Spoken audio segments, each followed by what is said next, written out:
ॐ स्थापकाय च धर्मस्य सर्वधर्मस्वरूपिणे अवतारवरिष्ठाय रामकृष्णाय ते नमः।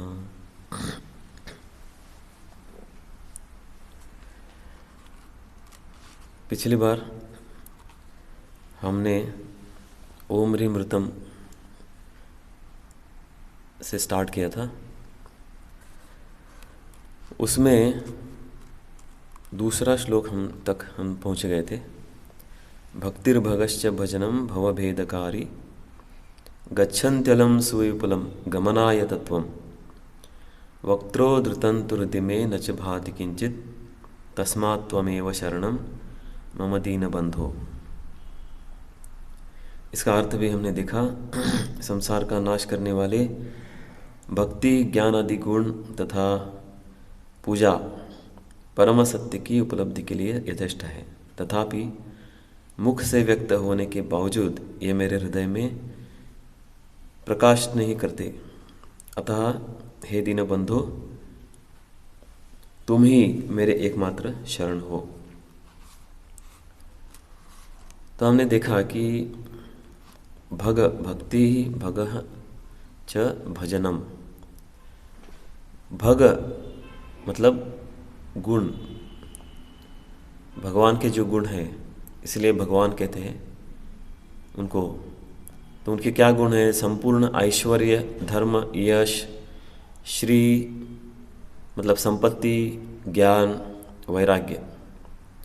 ये जो 6 गुण हैं, वो गुणों से भगवान परिपूर्ण है। और आम आदमी को इसमें से जो मिलता है, जो गुण, ऐश्वर्य मिलता है, धर्मवान कोई होता है, यश मिलता है, वो भगवान से ही थोड़ा सा मिल जाता है। लेकिन भगवान तो इस गुण से परिपूरित है, तो इसलिए उनको भगवान कहा जाता है। तो भक्ति भगश्च भजनम भवभेदकारी, ज्ञान आदि या भजन, भगवान का भजन करने से इस संसार के बंधन का नाश होता है, भवभेदकारी। और भक्ति और भजन से कैसे भव पार हो जाते हैं, इसके कुछ उदाहरण हम देखते हैं श्री रामकृष्ण के जीवन में। तो मथुरनाथ विश्वास एक श्री रामकृष्ण के बहुत समर्पित थे, रामकृष्ण के बहुत बड़े भक्त थे। यदि वो जमींदार वगैरह थे, उन्होंने दक्षिणेश्वर का काली मंदिर बनवाया और बहुत संपत्ति के मालिक थे, फिर भी श्री रामकृष्ण के चरणों में वो समर्पित थे। और उन्हें पूरा विश्वास था कि श्री रामकृष्ण ही स्वयं भगवान है। और उन्हें विश्वनाथ मथुरनाथ विश्वास को श्री रामकृष्ण में काली और शिव जी के दर्शन हुए थे और बहुत सारे उनके अनुभव हैं। ये श्रद्धा की वजह से। वैसे ही लक्ष्मी देवी नाम की श्री रामकृष्ण की भतीजी थी और उनकी दीक्षा श्री रामकृष्ण ने ही की थी। वह जीवन भर ईश्वर चिंतन में हमेशा डूबी रहती थी, कीर्तन करती थी, उनको भाव समाधि भी होती थी लक्ष्मी जी को।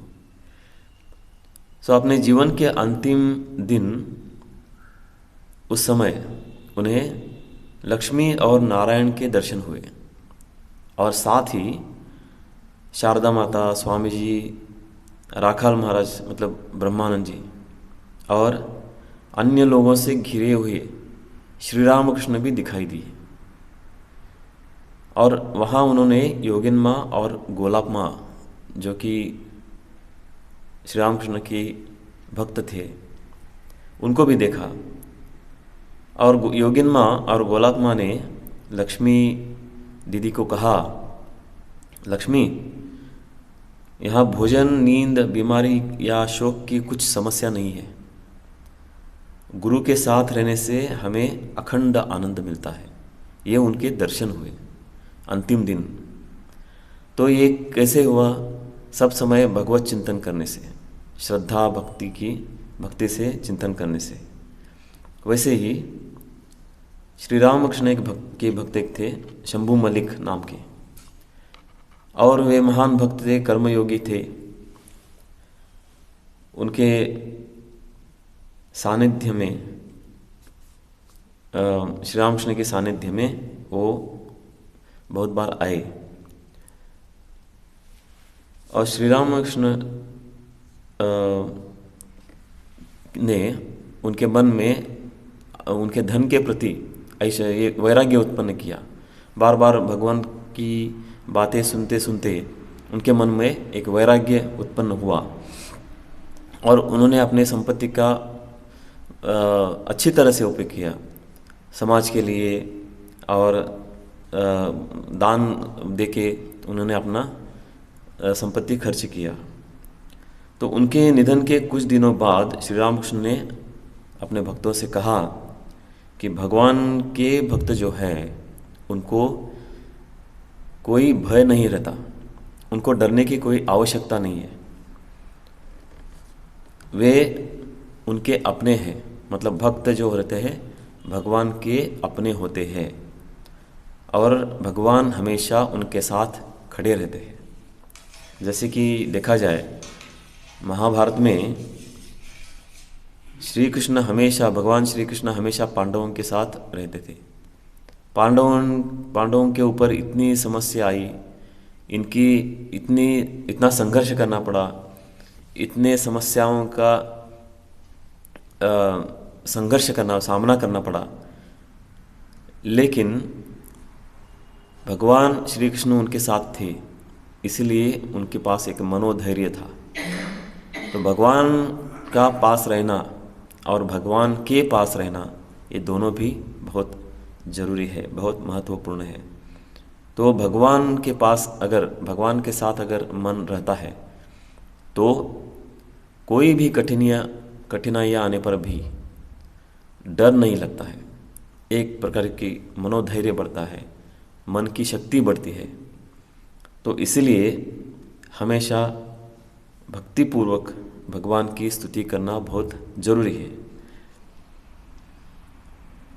लेकिन क्या होता है हमारे जीवन में कि हम सब ये बातें कहते हैं, कि दूसरों को भी बोलते हैं प्रार्थना करो, भगवान की भक्ति करो, चिंतन करो, लेकिन अपने जीवन में जब कोई समस्या आती है तो तब हम भगवान को भूल जाते हैं, और भगवान का चिंतन नहीं होता है, बल्कि समस्याओं की चिंता होती है। तो इसलिए एक पंक्ति में कहा गया है, हाँ, वक्त्रो धृतोपि हृदये न च भाति किंचित। ये सब मैं कहता हूँ, ये भक्तिर्भगस्य भजनम भवभेदकारी, मतलब भगवान का भजन करने से सब संसार बंधन का नाश होता है, ये सब मैं कहता हूँ, ये सब मुझे पता है, लेकिन वक्त्रो धृतोपि हृदय, ये सब कहता हूँ, लेकिन ये शब्द जो है इनका अर्थ हमारे अंतःकरण में प्रतिबिंबित नहीं होता है, हृदय तक पहुँचता नहीं है, विश्वास नहीं होता है। तो इसलिए समस्या खड़ी हो जाती है। इसलिए बहुत सारे लोग कभी कभी शिकायत करते हैं कि हम इतने प्रार्थना करते हैं, लेकिन हमारे प्रार्थना का कुछ समाधान नहीं मिलता है, हमारे समस्या का हल नहीं होता है, हम भगवान से इतना कुछ प्रार्थना करते हैं। ये क्यों होता है? क्योंकि हम मुख से प्रार्थना करते हैं या मन से भी करते होंगे, लेकिन मन में विश्वास नहीं होता है कि भगवान मेरी प्रार्थना का हल करेगा, या मतलब कुछ सॉल्व करेगा, मेरी समस्या चली जाएगी, ये विश्वास नहीं होता है। इसलिए ऐसा लगता है कि हमारी प्रार्थना का उत्तर नहीं मिलता है। तो इसलिए भगवान जो हृदय में है उनके साथ जुड़ना, संबंध जुड़ना बहुत ज़रूरी है, बहुत ही महत्वपूर्ण है। और इसलिए ये सब भजन कीर्तन ये सब ज़रूरी है। ये कैसे होता है कि श्री रामकृष्ण ने जैसा उदाहरण दिया था कि तोता होता है, तोते को कुछ भी सिखा दे, राम राम राम राम बोलता है, लेकिन जब बिल्ली उसके ऊपर हमला करती है तब वो राम राम भूल जाता है और चिल्लाने लगता है। वैसे बहुत बार हमारी भी अवस्था होती है। इसलिए शारदा माता जी कहते हैं कि यदि कोई भक्त मनपूर्वक अंतःकरण से संपूर्ण भाव से, भक्ति भाव से अगर एक बार प्रेम पूर्वक भगवान का स्मरण करता है, नाम लेता है, तो 1,00,000 के जप बराबर होता है। और ये सब कहने पर मतलब ये सब हम कहते हैं लेकिन हमारे मन में प्रतिबिंबित नहीं होता है वो अर्थ। इसलिए क्या करना है कि तस्मात् त्वमेव शरणम मम दीन बंधो, इसका ये अर्थ है। तीसरा श्लोक पढ़ेंगे। तेजस्तरन्ति तरसा त्वयि तृप्त तृष्णाः रागे कृते ऋतपथे त्वयि रामकृष्णे मर्त्यामृतं तव पदम मरणोर्मिनाशम तस्मात् त्वमेव शरणम मम दीन बंधो। इसमें क्या होता है कि इस जगत में बहुत लोगों के मन में कामना होती है, कुछ महत्वाकांक्षा होती है, कुछ हासिल करना है, ऐसा होता है। तो इसका कारण ये है कि ज्ञान, उनके मन में ज्ञान, वैराग्य आदि गुणों का विकास नहीं होता है। परंतु इनका भी उद्धार होने का एक उपाय इस श्लोक में बतलाया गया है।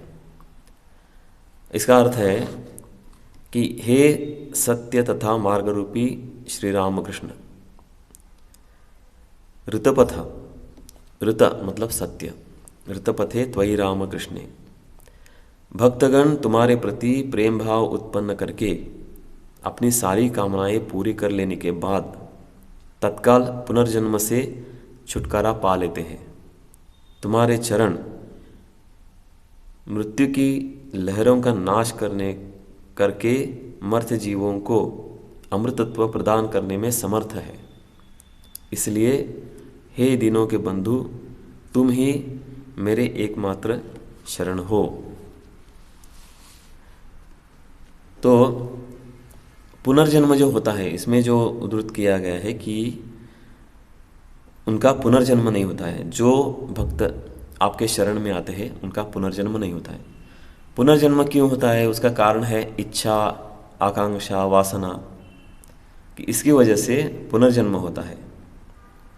जब कोई इच्छा ही नहीं रहती है तो पुनर्जन्म होने का कुछ सवाल ही नहीं उठता है। और हमने कितने भी कोशिश करने पर भी खुद इच्छाओं का नाश करने में या वासनाओं का नाश करने में हम असमर्थ होते हैं। इसलिए भगवान की शरण में जाना पड़ता है। तो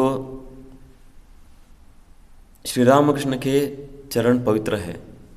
उनकी चरणों में शरण लेने के बाद जीवन और मृत्यु के चक्र को रोकने में साधक सक्षम हो जाता है। इसलिए वह एकमात्र आश्रय है। तो यहाँ कुछ शब्दों का अर्थ देखेंगे। रागे कृते, रागे कृते मतलब प्रेम और भक्ति का विकास होने के बाद वो जब अनुराग मन में तैयार होता है कि श्री रामकृष्ण ने कहा है कि यदि लोभ है, हमारे मन में सब कुछ वासनाएं है, काम, क्रोध, लोभ इत्यादि है, तो इन सब दुर्गुणों का अगर हम मोड़ फेर देते हैं भगवान की तरफ, तो क्या होगा कि भगवान का चिंतन और भी बढ़ेगा। जैसे कि अगर लोभ है, लोभ का मतलब क्या है? और चाहिए और चाहिए, संपत्ति बढ़नी चाहिए, मेरा एजुकेशन क्वालिफिकेशन बढ़ना चाहिए। ये जो मन में और चाह होती है कोई किसी की वस्तु की, तो ये लोभ होता है। यही लोभ अगर भगवान की तरफ मोड़ दें तो भगवान का ही चिंतन हो जाता है। जैसे कि मैं और जप करूं, मैं और भजन करूं, मैं और स्मरण करूं। ये जो लोभ है, ये भगवान के प्रति अगर लोभ होगा तो निश्चय ही भक्ति बढ़ेगी और भगवान के पास जाने का मार्ग खुला होगा। और अगर क्रोध हो तो भी ईश्वर के प्रति क्रोध होना चाहिए। बहुत सारे लोगों को लगता है कि भगवान के ऊपर कैसा क्रोध करे, भगवान के ऊपर क्रोध करने से भगवान हमारे ऊपर क्रोधित हो जाएंगे। ऐसा नहीं होता है। भगवान को क्रोध बहुत अच्छा लगता है, क्योंकि क्रोध किसके ऊपर करते हैं?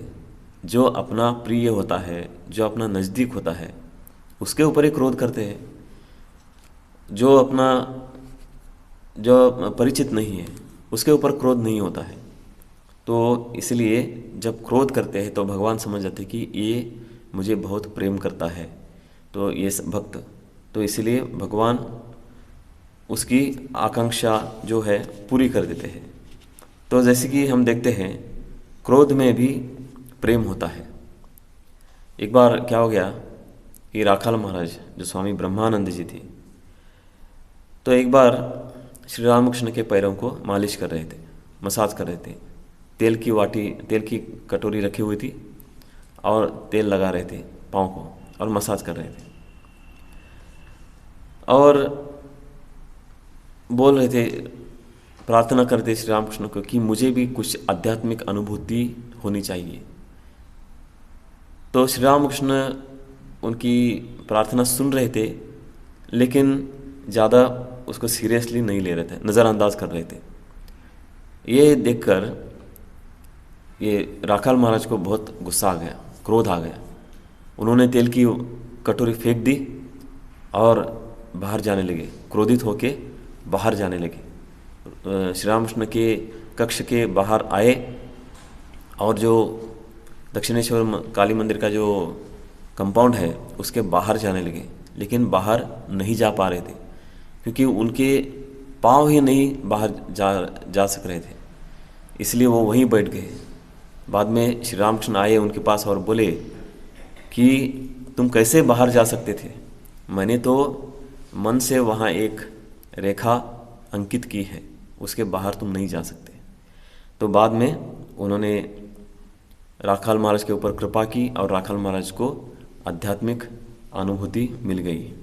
वैसे ही रामकृष्णानंद जी महाराज और एक पार्षद श्री रामकृष्ण के, जब वो चेन्नई आश्रम उन्होंने शुरू किया, मद्रास आश्रम, तो एक बार शुरू में आर्थिक परिस्थिति बहुत ही कठिन थी।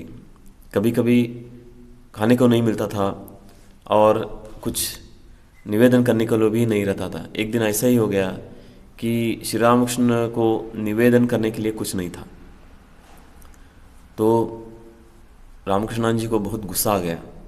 अब गुस्से से वो मंदिर में गए और श्री रामकृष्ण के चित्र के सामने खड़े होकर बोले कि आज आपको निवेदन करने के लिए मेरे पास कुछ भी नहीं है।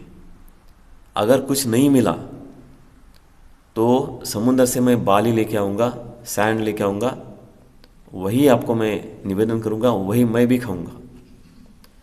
ऐसा बोलने के बाद वो बाहर आ गए। और आश्चर्य की बात यह है कि थोड़ी देर में कोई एक भक्त कुछ खाने के सामान लेके आया और समस्या मिट गई। तो जब क्रोध करते हैं तो क्रोध भी भगवान के ऊपर रहने से उसका फल भी अच्छा रहता है। श्री रामकृष्ण ने ईमानदारी उनको बहुत अच्छी लगती थी। मन में मुख में एक भाव होना चाहिए, ऐसा उनका कहना था। मन में एक और बाहर एक, ऐसा नहीं है। तो ईमानदारी उनको बहुत अच्छी लगती थी। तो अभेदानंद जी, एक बार अभेदानंद जी से पूछा कि क्या तुम भगवान में विश्वास करते हो? तो अभेदानंद जी ने बोला कि जब तक मुझे अनुभूति नहीं आती तब तक मैं कैसे विश्वास करूं भगवान के ऊपर।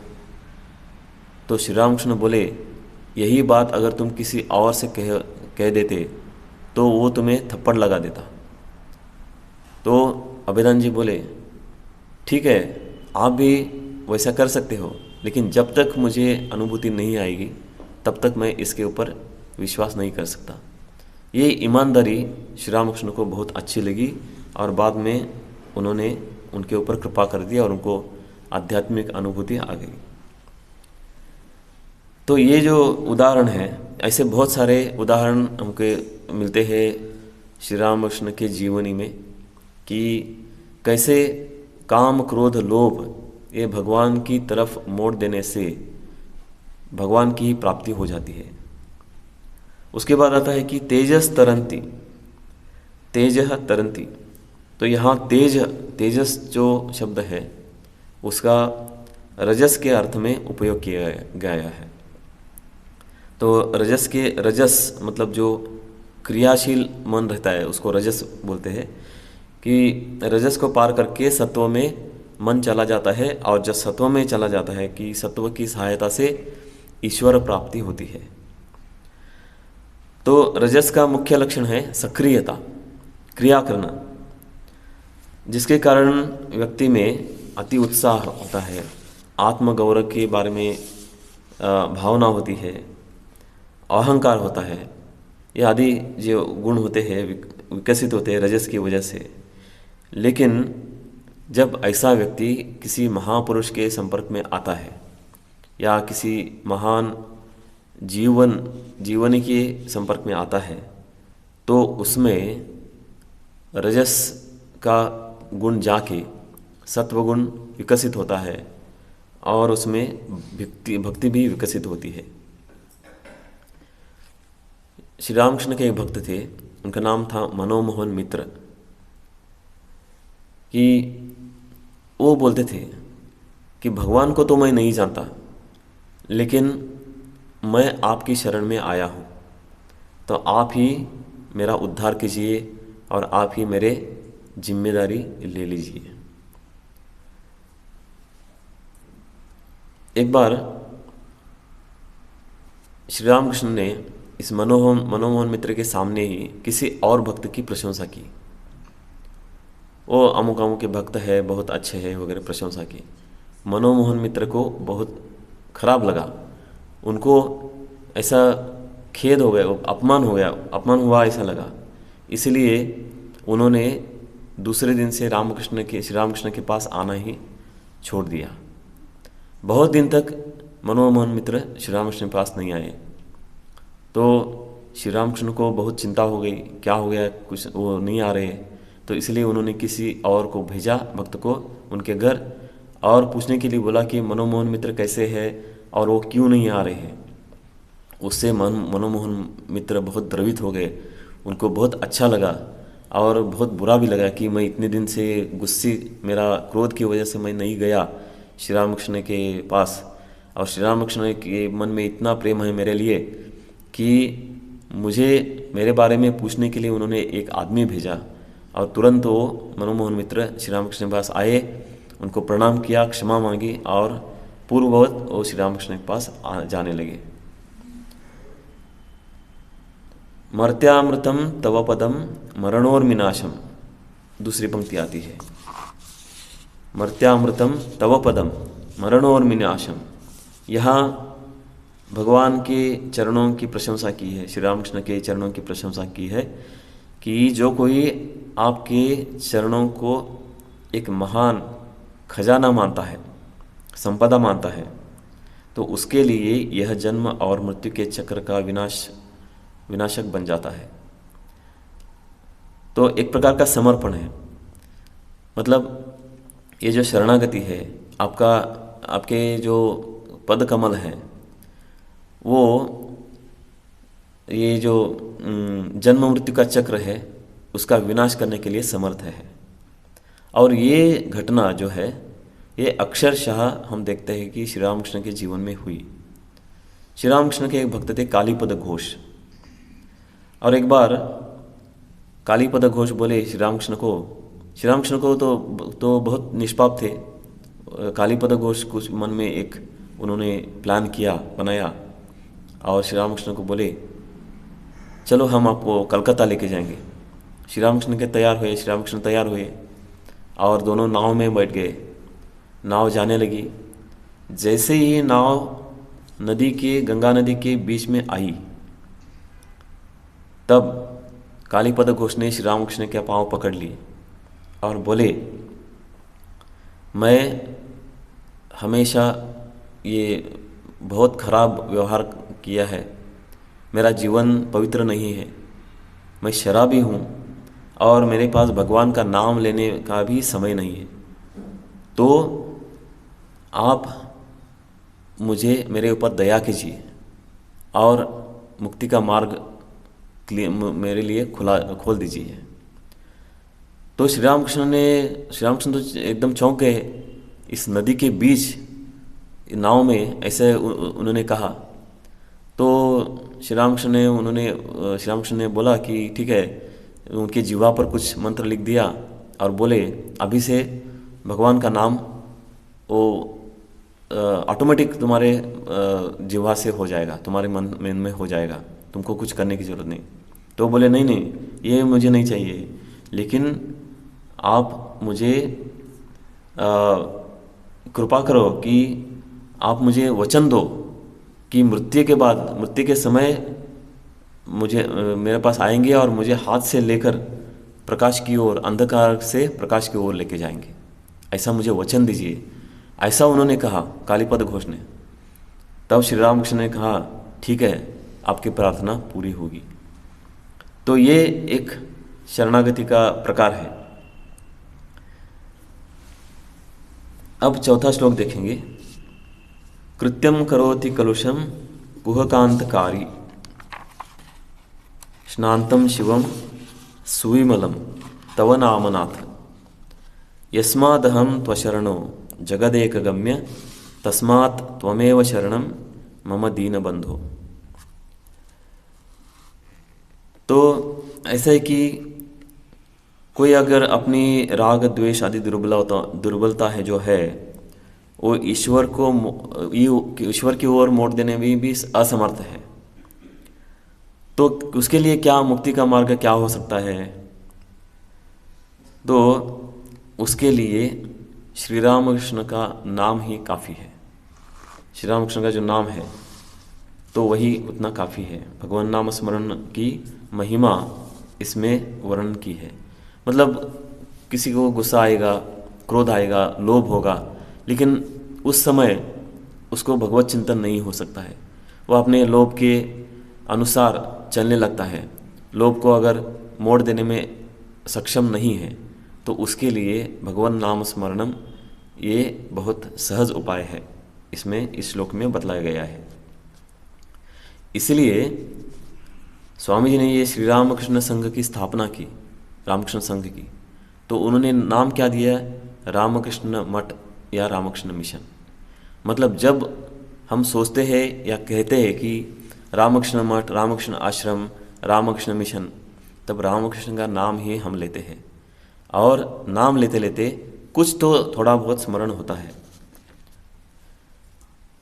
कुहकांतकारी, रामकृष्ण का नाम कैसा है?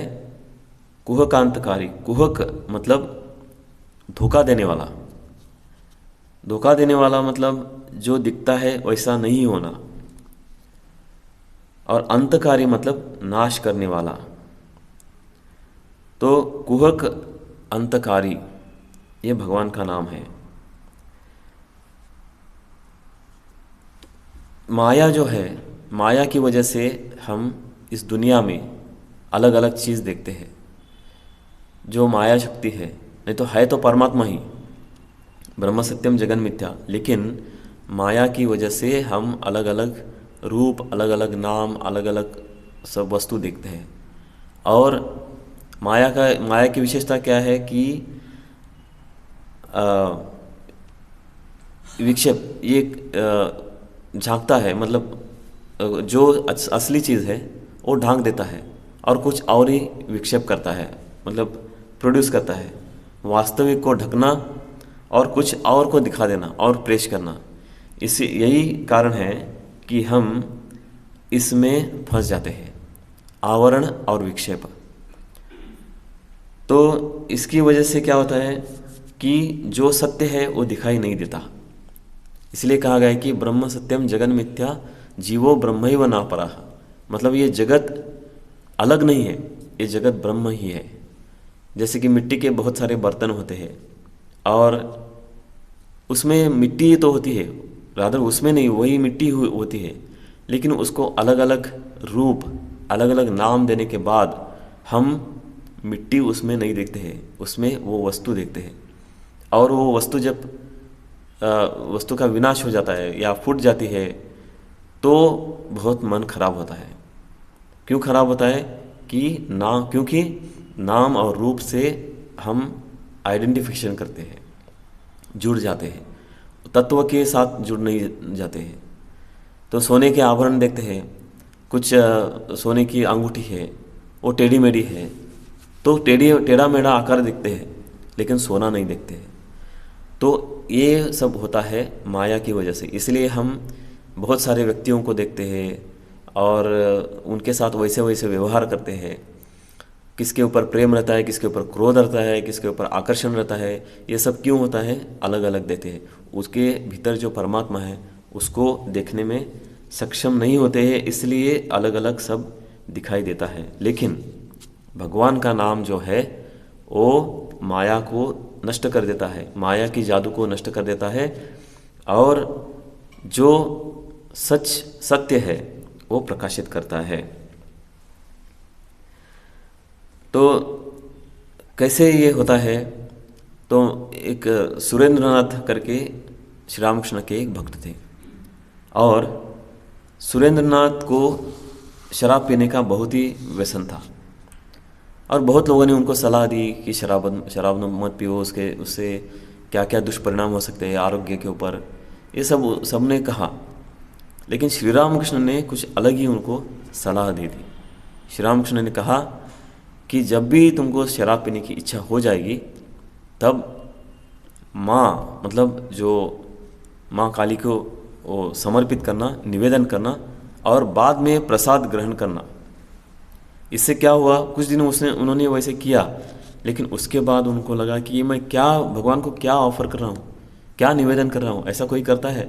ऐसे करते करते उनकी वो आदत छूट गई। तो भगवान का स्मरण करने से या भगवान को अपने जीवन का केंद्र बिंदु बनाने से कैसे हम बुरी आदतों से छूट जाते हैं। और एक क्या गुण है, सद्गुण है श्री रामकृष्ण के चरणों का या नाम का, कलुषम कृत्यम सुविमलम करोति, बुरे कर्म का भी असर अच्छा हो जाता है। जैसे कि कुछ औषधियों से सांप का विष का जो परिणाम होता है वो परिणाम नष्ट हो जाता है वैसे, या कोई दूषित जगह हो तो उसके ऊपर हम क्या करते हैं कि गंगा जल छिटकते हैं, गंगा जल छिटकने से वो जगह पवित्र हो जाती है। वैसे ही हम जब भोजन करते हैं या पहले या बाद में हम भगवान का स्मरण करते हैं, ताकि अन्न में जो दोष हो वो शुद्ध हो, और अन्न ग्रहण करने के बाद अपना मन और शरीर शुद्ध हो। इसके लिए हम भगवान का स्मरण करते हैं। वैसे ही भगवान का स्मरण करने से जो बुरे कर्म का जो असर होता है वो नष्ट हो जाता है। इसमें कुछ उदाहरण मिलते हैं। मथुरनाथ विश्वास के हाथों से एक बार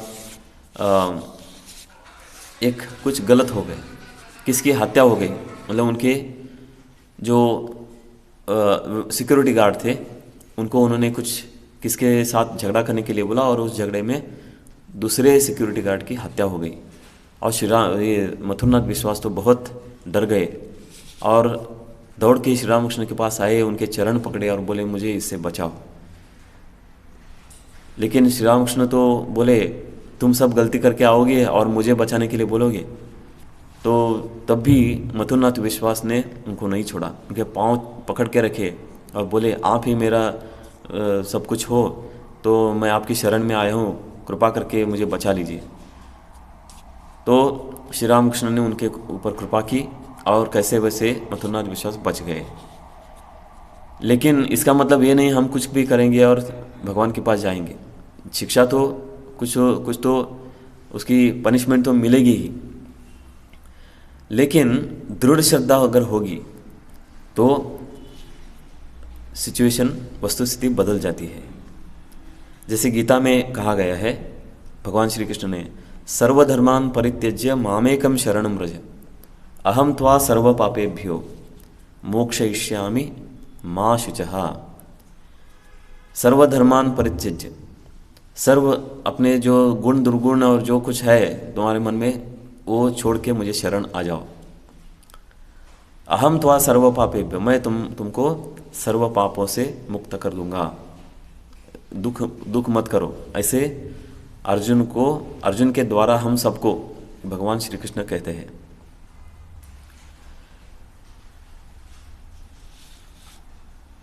भगवान के लिए, क्योंकि भगवान के लिए पाप पुण्य कुछ नहीं है। भगवान के लिए चाहिए, भगवान को क्या चाहिए? शरण। कोई भक्त अगर शरण आता है तो भगवान उसके ऊपर कृपा कर देते हैं। जगत एक गम्य, जगत एक गम्य, तो पूरे विश्व के लिए एकमात्र गंतव्य है ये भगवान का नाम या भगवान का स्मरण। परमात्मा जो है, परमात्मा जो कि संपूर्ण संसार ईश्वर द्वारा बनाया गया है, इसलिए वही एकमात्र अंतिम गंतव्य है। ये हम जो संसार पूरा देखते हैं, विश्व देखते हैं, ये कैसे बनाया है कि पंच महाभूतों से बन गया है। पंच महाभूत जो है वो कहाँ से आए हैं? वो भगवान परमात्मा से ही आए हैं। क्योंकि कोई भी वस्तु बनाने के लिए दो चीज़ें चाहिए होती है, जिससे बनते हैं वो मटेरियल और बनाने वाला, वो वस्तु बनाने वाला, ये दो चीज़ें आवश्यक होती है। लेकिन ये दो चीज़ें परमात्मा ही है, इसलिए वहीं से पंच महाभूत आए हैं और पंच महाभूत से के कॉम्बिनेशन से ये पूरा जगत बन गया है। इसलिए वही एक परमात्मा ही या भगवान जो भी हम कहते हैं, तो वही एकमात्र गंतव्य स्थान है शरण जाने के लिए। और आशरण मतलब जिसको कुछ आधार नहीं है, आश्रयहीन, जिसको कुछ आश्रय नहीं है, उसके लिए आपका नाम, आपका स्मरण ही काफ़ी है। सुनेरी मैंने निर्बल के बलराम। सब प्रयत्न करने के बाद हम जब भगवान की शरण जाते हैं तो भगवान कृपा कर देते हैं। और अंत में प्रणाम मंत्र है, ओम स्थापकाय च धर्मस्य सर्वधर्म स्वरूपिणे अवतार वरिष्ठाय रामकृष्णाय ते नमः। तो इसका मतलब है, ओम जिन्होंने संसार में धर्म की स्थापना की, स्थापकाय च धर्मस्य, जो समस्त धर्मों के साकार स्वरूप है, सर्वधर्म स्वरूपिणे, और जो अवतारों में श्रेष्ठ है, अवतार वरिष्ठाय, ऐसे हे रामकृष्ण तुम्हें मेरा प्रणाम है। ये जो प्रणाम मंत्र है, ये स्वामी जी ने इसकी रचना की थी 6 फरवरी 1898 को। एक नवगोपाल घोष नाम के एक बहुत बड़े भक्त थे श्री रामकृष्ण के, और उन्होंने एक अपने घर में ही नया मंदिर बनवाया था श्री रामकृष्ण का, और उस मंदिर का उद्घाटन करने के लिए स्वामी जी और बहुत सारे सन्यासियों को नवगोपाल घोष जी ने आमंत्रित किया था। और इतनी बड़ी सुंदर मूर्ति श्री रामकृष्ण की देखने के बाद सहज ही स्मरण हुआ स्वामी जी को इस श्लोक का, ओम स्थापकाय च धर्मस्य। तभी उनके मुख से ये श्लोक बाहर आ गया, स्थापकाय च धर्मस्य सर्वधर्म स्वरूपिणे अवतार वरिष्ठाय रामकृष्णाय ते नमः। ये श्लोक है छोटा, लेकिन उसका गर्भितार्थ बहुत बड़ा है। यहाँ स्वामी जी कहते हैं कि धर्मस्य स्थापकाय, इस श्लोक में धर्म यह शब्द 2 बार आता है। अब धर्मस्य स्थापकाय, इसका मतलब है कि सद्गुण संपन्न, जो भगवत प्राप्ति के लिए सहायक जो सात्विक गुण है, वो सद्गुण जिसमें है वे, क्योंकि भगवत प्राप्ति ही मनुष्य का लक्ष्य है। और भगवत प्राप्ति मतलब क्या है कि परमात्मा की अनुभूति, अपने अंतःकरण में जो परमात्मा विराजमान है हर अंतःकरण में, और उसकी वजह से ये सब जगत चल रहा है, तो उसकी अनुभूति लेना, उसके पास जाना, उसके साथ मिल जाना, यही भगवत प्राप्ति है और यही मनुष्य का जन्म का लक्ष्य है। तो इसीलिए परमात्मा को जानने के लिए साधक सर्व सद्गुण संपन्न होना चाहिए। तो सर्व सद्गुण चाहिए साधक में। क्या क्या सद्गुण है कि मेनली भगवान से, मुख्यतः भगवान से प्रेम होना चाहिए। यह प्रमुख बात है। भगवान से प्रेम जब तक नहीं होता है तब तक कितने भी पूजा भजन करने से भी कुछ लाभ नहीं होता, क्योंकि प्रेम मतलब प्रेम है हृदय में होता है। जब तक हृदय में भगवान का के लिए प्रेम नहीं होता है तब तक भगवान की प्राप्ति नहीं होती। सो भगवत प्रेम से ही उनकी प्राप्ति संभव है। इसलिए भगवान श्री कृष्ण कहते हैं, तेषां सतत युक्तानां भजतां प्रीतिपूर्वकं ददामि बुद्धि योगम तम येन मामुपयान्ति ते। तेषां सतत युक्तानां मतलब भजतां प्रीतिपूर्वकं, जो साधक मेरे प्रेम पूर्वक सेवा करते हैं और सदा उनके मन में मैं रहता हूँ, मतलब स्मरण रूप में मैं रहता हूँ, सदा मेरा स्मरण करते हैं, चिंतन करते हैं, उनको मैं बुद्धि योग प्रदान करता हूँ।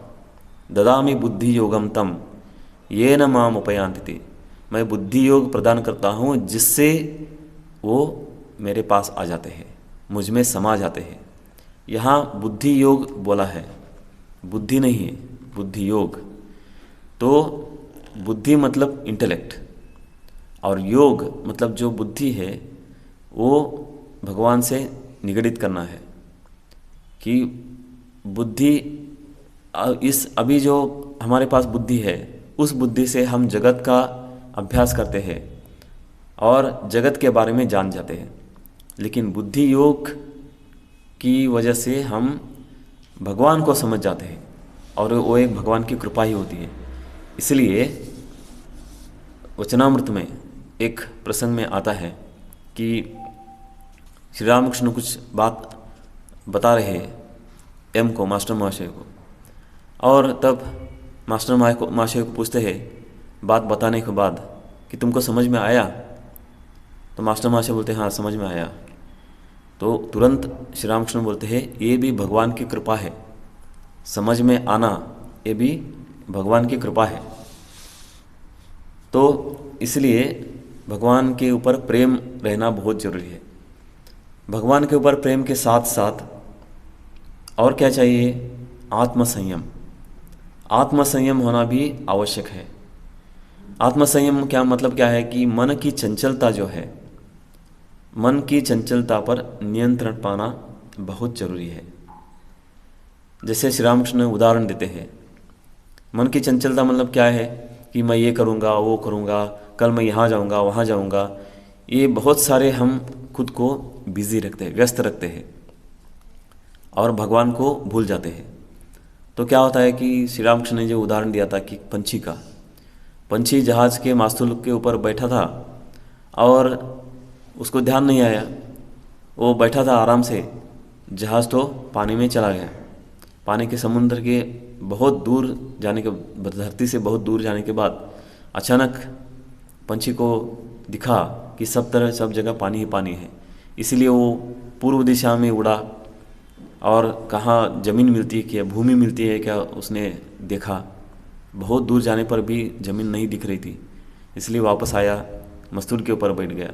बाद में पश्चिम के दिशा की ओर गया और वो दक्षिण की दिशा ओर गया, सब जगह गया, लेकिन कहीं भी धरती उसको नहीं दिखाई दी, पेड़ नहीं दिखाई दिए।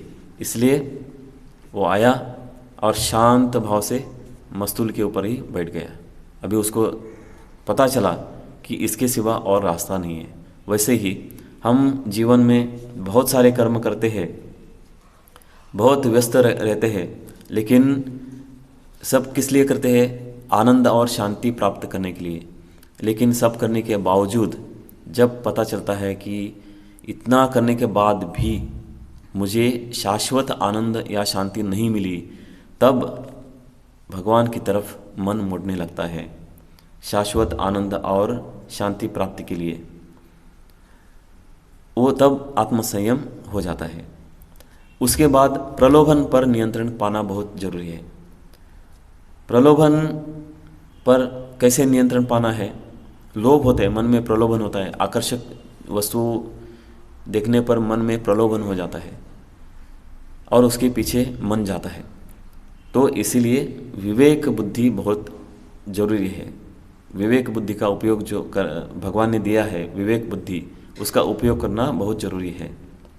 जैसे कि जीवन में सब कुछ अनित्य है और ऐसा जानने पर प्रलोभन के ऊपर नियंत्रण पा सकते हैं। देखना पड़ता है उसके लिए जगत में क्या क्या चल रहा है, कि हम कुछ साल पहले कैसे थे, अभी कैसे हो गए, बाद में कैसे होंगे। वैसे ही जगत में इतर वस्तुओं के इसमें जो बदल आते हैं, इसका मतलब है कि पूर्ण जगत बदलते रहता है। कुछ भी इस जगत में शाश्वत नहीं है, अनित्य नहीं है। इसलिए बोलते हैं कि भगवान कि अनित्यम असुखम लोकम इमं प्राप्य भजस्व माम। इस अनित्य और असुख, जहाँ सुख नहीं है, ऐसे लोक में आए हो तो भगवान का स्मरण करो। और श्री रामकृष्ण ने इसके बारे में कैसे प्रलोभन पर काबू पाया जा सकता है, इसके ऊपर भगवान श्री रामकृष्ण के जीवनी से कुछ उदाहरण ले सकते हैं। जैसे कि लक्ष्मी नारायण नामक एक व्यक्ति ने श्री रामकृष्ण को 10,000 रुपये अर्पण किए, उनके ऊपर सामने रखे। तो श्री रामकृष्ण समाधि में गए। उनको ऐसा लगा कि कुछ उनकी छाती में इतने दर्द होने लगा वो पैसे देख के। तो उसको लक्ष्मी नारायण को बोले, ये वापस लेके जाओ, इसकी मुझे ज़रूरत नहीं है। ऐसे ही कुछ चरित्रहीन स्त्रियों द्वारा श्री रामकृष्ण को प्रलोभित करने का मतलब प्रयास हो गया। तब श्री रामकृष्ण ने उनको माँ माँ कह के प्रणाम करके श्री रामकृष्ण समाधि में गए। तो ये ऐसे बहुत सारे उदाहरण हम देख सकते हैं कि कैसे प्रलोभन पर काबू पाया जा सकता है भगवान का स्मरण करके। और श्री रामकृष्ण को कहते थे कि साधक को हमेशा काम और कांचन से दूर रहना चाहिए। इसके बाद आता है कि सर्वधर्म स्वरूपिणे। हम प्रणाम कर रहे हैं श्री रामकृष्ण को। इस जो कौन श्री रामकृष्ण, ये सब सद्गुणों वाला श्री रामकृष्ण। तो सर्वधर्म स्वरूपिणे, जो सर्वधर्म स्वरूप थे। कैसे? श्री रामकृष्ण को स्वामी जी ने सर्वधर्म स्वरूप कहा है। यहाँ हिंदू धर्म में अलग अलग संप्रदाय है और सब संप्रदायों के अनुसार श्री रामकृष्ण ने साधना की। वैसे ही अलग अलग धर्मों के अनुसार भी उनके जीवन पद्धति का अवलंब करके उन्होंने साधना की और अंत में एक ही लक्ष्य की प्राप्ति हुई, वही परमात्मा। और श्री रामकृष्ण ने सबको इसका उपदेश दिया। इसलिए किसी भी धर्म के साधक को श्री रामकृष्ण अपने हैं ऐसा लगता है। उसके बाद आता है कि बहुत एक महत्वपूर्ण बात, अवतार वरिष्ठाय रामकृष्णाय ते नमः। अवतार वरिष्ठ, यहाँ हमको ऐसा लगता है कि अवतार वरिष्ठ मतलब तुलना की है स्वामी जी ने, कि पिछले जो अवतार हुए रामकृष्ण वगैरह, उनकी अवतार की है, तुलना की है।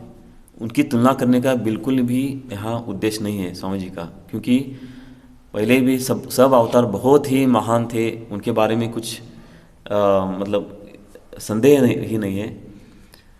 और श्री रामकृष्ण ने खुद ही कहा था कि जो राम था, जो कृष्ण था, वही इस शरीर में अब राम और कृष्ण है।